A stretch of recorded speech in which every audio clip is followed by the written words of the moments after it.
like camping, but I wasn't expecting to be camping at home.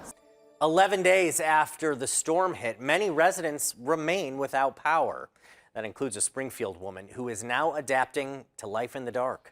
KVAL's Juliette Smith spent the morning with her. She joins us now in studio. So Juliette, it must be hard to be able to stay patient, waiting for that power to return. How is this continuing to affect her daily life?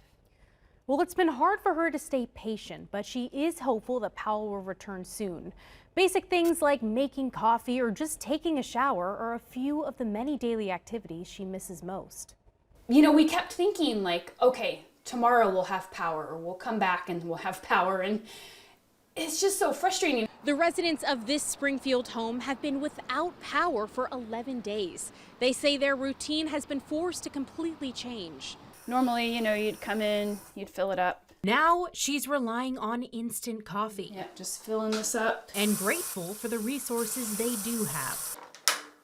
I never thought I would be like, oh, thank goodness we have gas, but it's been really nice. It also comes in handy to help with dark nights. So with the gas stove, I made a bunch of candles so we would have some light the first couple of nights. Those first few nights have now turned into multiple nights. The fridge is empty, hundreds of dollars of food wasted, and they're living off non-perishable food. As for the lack of heat, they're bundling up. We sleep in our robes.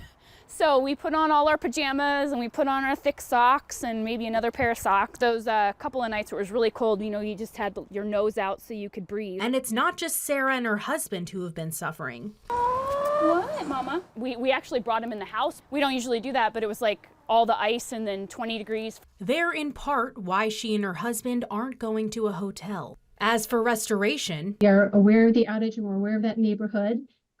So it just has not come up on the specific list yet, but she would be one of the people that we hope would have power by the weekend. They tell consumers to prepare, but then I wonder, well, what did you guys do to prepare? A question many are wondering. In Springfield, I'm Juliette Smith reporting. Now, Sarah is hopeful that power will be restored as she has seen sub trucks on her street. But she says there's been a lot of lessons learned after this event. One of them, she's planning to install a wooden stove, which will set her back about $1,000.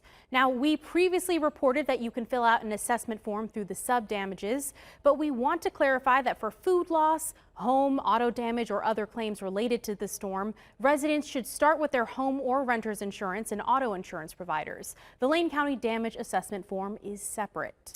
This is a process that these people like Sarah and so many other people in our community are going to be dealing with for a lot of time. Yeah, you got to go through insurance, and that is a complicated process. Exactly. Yes, we've been hearing that there's insurance adjusters coming to town to try to help people, but it is going to be a long process. We're going to do our best to cover it as best we can and understand some of those, you know, intricacies, because who even knows what to do, right? I mean, there's so many questions about how do you deal with this situation. Exactly. And for a lot of people, this is a first time as well. So exactly.